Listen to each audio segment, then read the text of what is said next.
Welcome back to another lockdown short video clip.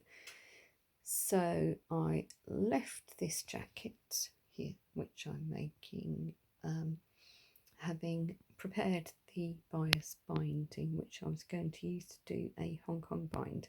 So I've now got a bit further with the jackets. These are the wrong side, so that's the pockets tacked in place, and these are the side seams. Now, the main thing I wanted to bind this way was around the neck, but actually I've got quite a bit of binding, so I thought I'd do the side seams as well. And as you can see, this wool is beautiful, but it is fraying quite a bit. It's a bit messy, and so I want to tidy this up without adding too much bulk and stopping the fraying.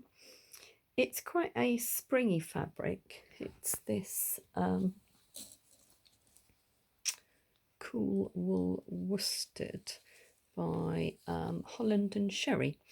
I think I said last time it was a pop-up shop over Christmas. They were raising money for Crisis, so it was a really good opportunity to get some nice fabric and support a good cause at the same time. So I've sewed the seams, and as usual I pressed them flat, then I've pressed them open. As I say, it's quite springy, so it's not terribly easy. Now what I've done is I have started the Hong Kong binding. So where we have this seam, I've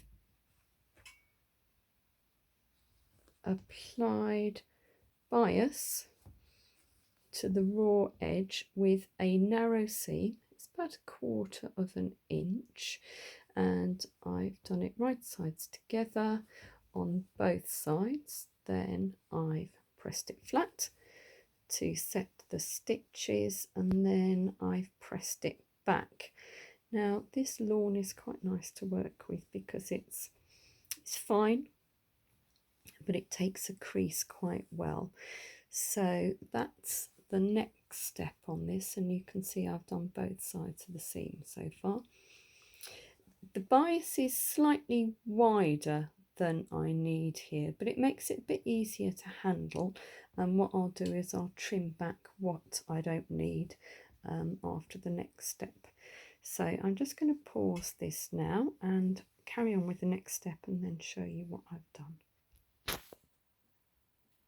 Right, I'm just going to show you my machine setup before I do this next bit, because hopefully you'll find it quite useful.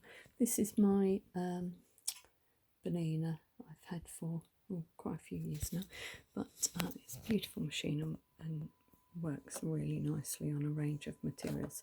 So what you can see I've done is I've folded the raw edge under, and I folded it so it's just wrapping that raw edge, but the raw edge is sitting nice and flat. I can feel it, there's no extra bulk.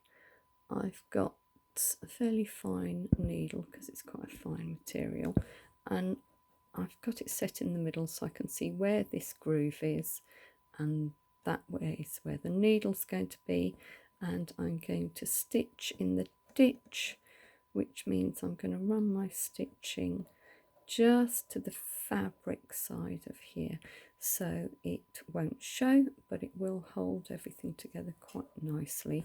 I'll use a medium length stitch because there's no pressure on this at all, and I want it to be quite tidy. So here we are back at my pressing, and I've now stitched in the ditch, so you can see the stitching is just running along here so it won't be seen. And as we said earlier, the back is a little bit long, so what I'll do is I'll trim that back to just about here, and I sharp pair of scissors, and then the seam will look like this.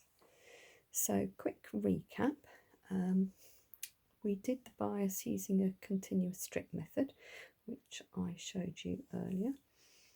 I machined the seam here, which as you can see was fraying a bit. This wool is beautiful to wear.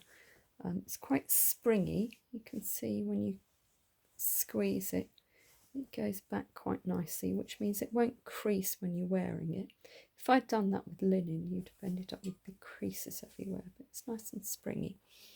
But it is fraying a bit, and there are things I could have done on the shoulder, because it's quite a short seam. I've machined it using a overlocking seam, which is a couple of stitches and then a zigzag, which is quite tidy. This is a seam that's not straight, and so actually it's not going to fray as badly anyway. You can see it better from that side actually, and that just gives it a bit of strength. So that's quite a nice one on a seam that's not straight.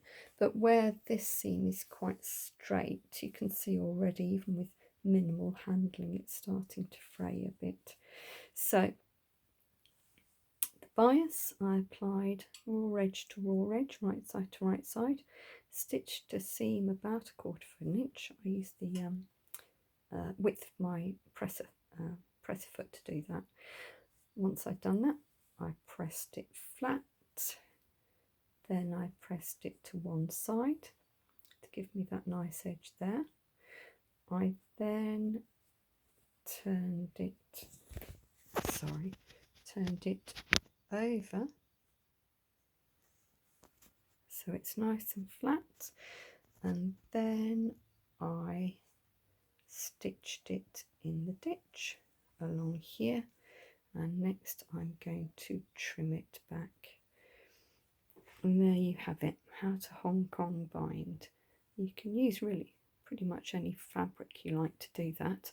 I've chosen this one because partly because I had it, but I think it's quite attractive fabric, and I've also used it to line the pockets. So you can see here are the pockets that I've sewn in place, and it's just peeking through that I've used this paisley lawn. So that's the end of the Hong Kong binding. I might come back at some stage and do something else, but this is the pattern, and we'll see how it looks at the end. Thanks.